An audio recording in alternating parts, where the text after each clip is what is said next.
Bonjour, donc je voulais faire une petite vidéo concernant l'économie personnelle parce que je me suis rendu compte que en fait depuis ma jeunesse jusqu'à maintenant presque 50 ans, en fait j'étais focalisé sur un schéma très classique, travailler pour gagner des sous, acheter, consommer, épargner de façon classique en France, bah ouais, les placements qui rémunèrent plus d'ailleurs, hein. Mais bon, on prête pas attention à ça et le temps passe et le temps passe. Et puis je m'interrogeais dernièrement sur mais qu'est-ce qui va me rester à la retraite. Alors certes, il y a un capital maintenant, hein, mais il y a mieux à faire.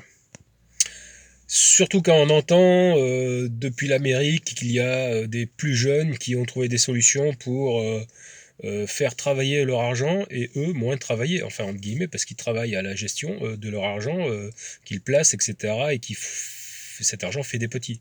Et éventuellement rapidement, en prenant des risques. Pas comme les placements du livret A et tout ça, quoi.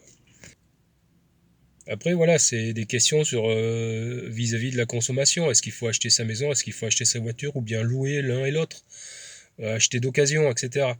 Moi, j'ai tout acheté en neuf, etc. Ça a mobilisé beaucoup moins d'argent pendant des années. Je m'en suis sorti, mais bon, il y avait peut-être mieux à faire.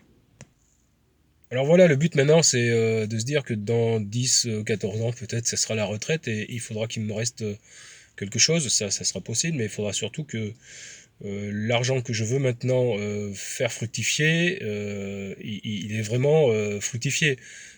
Parce que épargner à 0,5% c'est nul. Par contre, essayer de faire des rendements à 6, 8, 9%, ça sera bien utile. Donc voilà, maintenant je suis plus informé que lorsque j'étais jeune.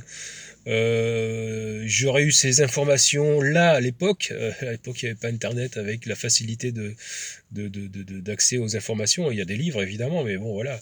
Là rapidement, on cerne des choses possibles et puis on peut faire des choix. Donc voilà, j'espère que dans 10-15 ans, j'aurai des meilleurs capitaux grâce au placement que j'envisage. Et, euh, et je vous conseille de penser à tout ça.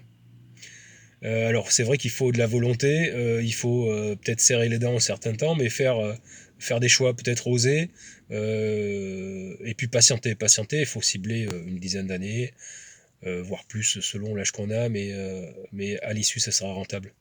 Il n'y a qu'à voir les courbes, hein, des placements boursiers par exemple ou autres. Tchuss.